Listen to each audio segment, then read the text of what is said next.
particularité du groupe, c'est que c'est un groupe qui est en LBO secondaire, donc c'est son deuxième LBO, des actionnaires qui sont très focalisés sur le cash.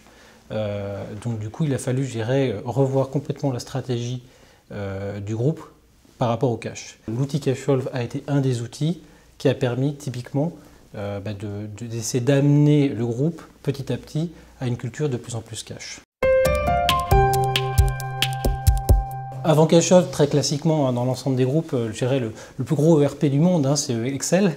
Parce qu'en réalité, si on regarde sur le marché, il n'y a pas véritablement, il n'y avait pas en tout cas véritablement d'outils sur la prévision de trésorerie.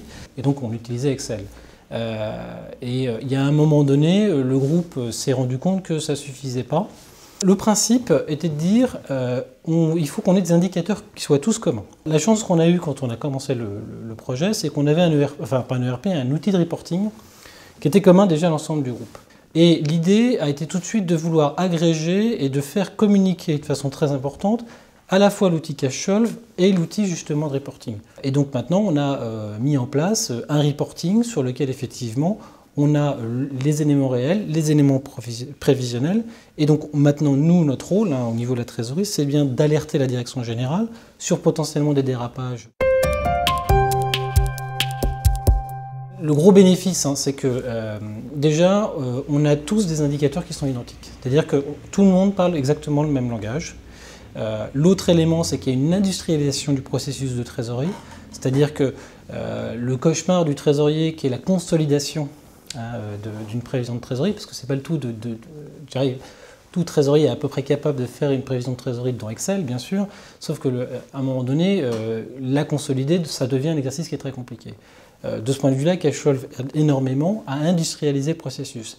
Et là où avant, dans Excel, on passait 90% du temps à essayer de faire en sorte que notre bilan soit équilibré, ça c'est un vrai cauchemar pour un trésorier, maintenant on passe 90% de notre temps, je dirais non pas à regarder que le bilan est équilibré, parce que par construction il l'est, c'est justement là à un moment donné, on regarde vraiment pourquoi est-ce qu'une telle ou telle filiale a prévu de consommer ou de générer tel ou tel cash. Ce que je veux mentionner par exemple, c'est qu'on a maintenant des filiales qui font, qui par exemple simulent leurs achats dans une première version. L'avantage en plus avec Cashsolve, c'est que vous pouvez avoir autant de versions que vous voulez. Ils font tourner Cashsolve, ils constatent l'effet cash généré finalement par leurs achats, parce que c'est l'élément principal chez nous, et potentiellement ils peuvent revoir leurs acheteurs en disant écoute, le cadencement des achats qui a été fait, il passe pas tout simplement, il n'est pas admissible pour le groupe par rapport aux exigences que l'on a.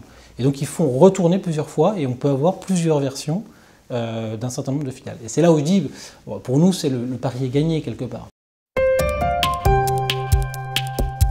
L'objectif, on en a plusieurs, c'est de faire des prévisions sur 18 mois glissants, puisqu'évidemment, s'arrêter sur une fin de clôture, c'est très bien, mais nous, nos covenants, malheureusement, ils s'étalent sur plusieurs trimestres, et c'est important de savoir justement où est-ce qu'on va aboutir sur les prochains trimestres, et pas s'arrêter à une date de clôture. Et puis, paradoxalement, c'est travailler aussi sur la prévision court terme. Puisqu'aujourd'hui, ce qui est un peu frustrant pour le trésorier que je suis, c'est que j'ai un très bon budget de trésorerie en réalité, mais sur ma prévision court terme, j'ai une méthode, j'utilise pas finalement la force de Cashsolve pour justement prévoir à quelques jours finalement quel va être le cash que je vais avoir, soit généré, soit consommé.